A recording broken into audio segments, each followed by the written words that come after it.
kelompok 5 ini mempresentasikan hasil diskusi kelompok kami tentang kritik sastra Marxis.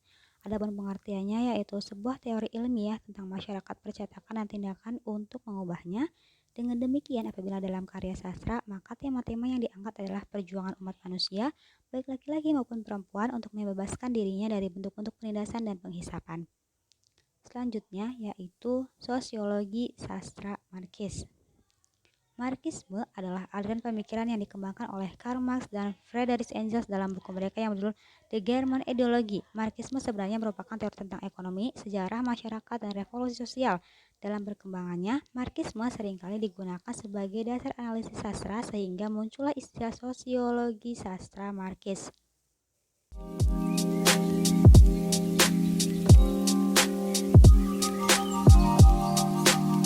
Kemampuan mengaplikasikan kritik sastra Marxis. Kritik sastra Marxis jelas paling dekat perspektifnya dengan mimesis yang mempersoalkan kedekatan realitas.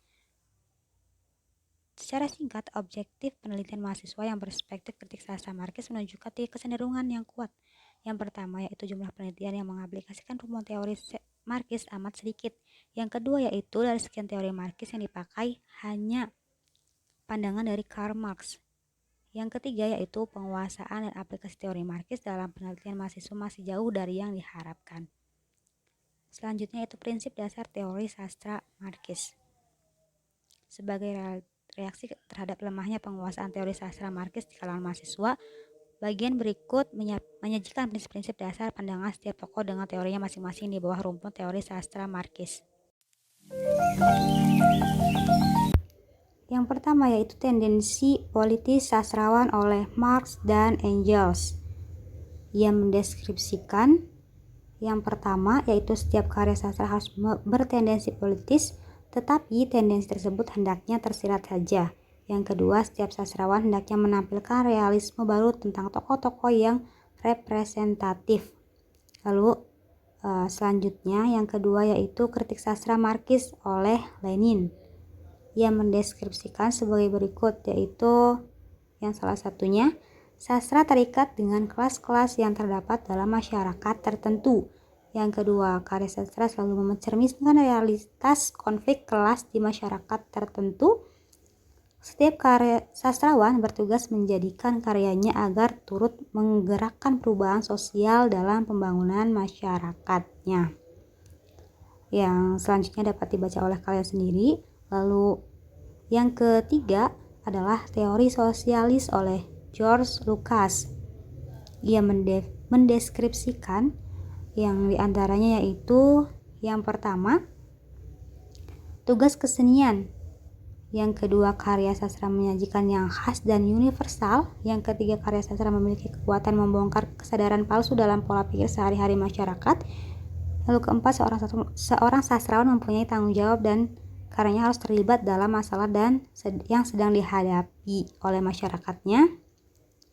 Lalu yang kelima, dalam setiap karya sastra kepedulian sosial menjadi ukuran standar keindahan dan satu-satunya ukuran kebenaran.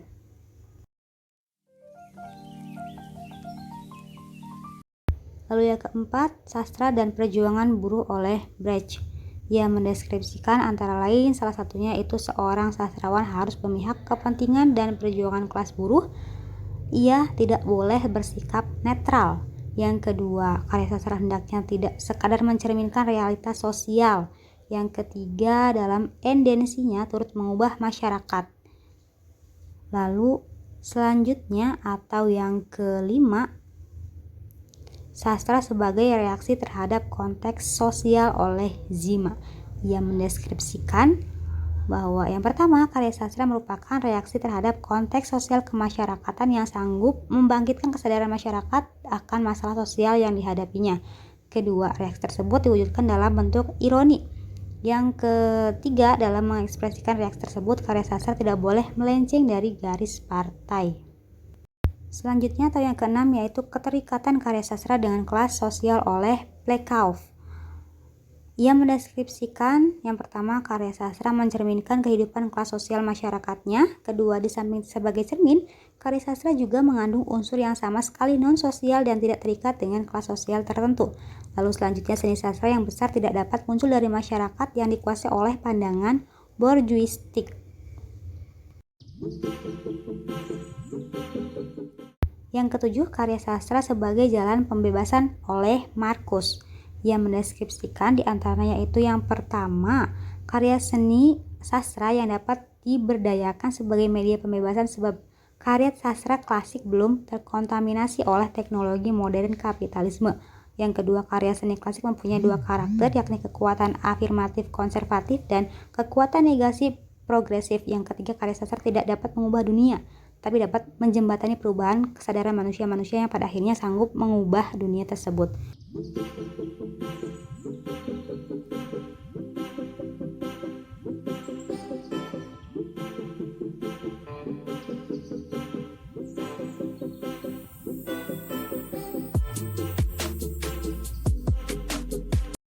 Selanjutnya, dasar-dasar politik dalam karya sastra oleh Benjamin, yang salah satunya ia mendeskripsikan bahwa karya sastra atau seni sastra adalah ruang yang masih tersedia bagi suatu usaha pembebasan manusia ketika masyarakat dikuasai oleh reifikasi atau pemberhalaan atau pembendaan total masyarakat kapitalistik.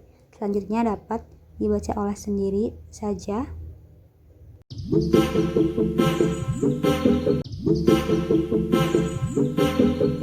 Selanjutnya, akar dan fungsi sosial sastra oleh Trotsky.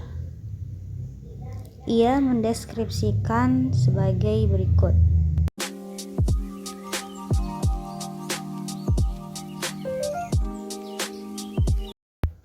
Yang pertama yaitu setiap karya sastra hendaknya menyuarakan penderitaan dan harapan golongan paling lemah dan tertindas. Yang kedua, dalam mengekspresikan penderitaan tersebut, bahasa sastra hendaknya menggunakan bahasa paling spontan dan langsung.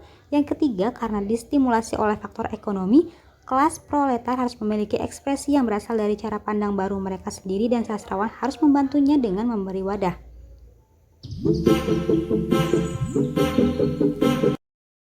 Baik, sekian yang dapat kami sampaikan. Kurang dan lebihnya mohon maaf. Wassalamualaikum warahmatullahi wabarakatuh.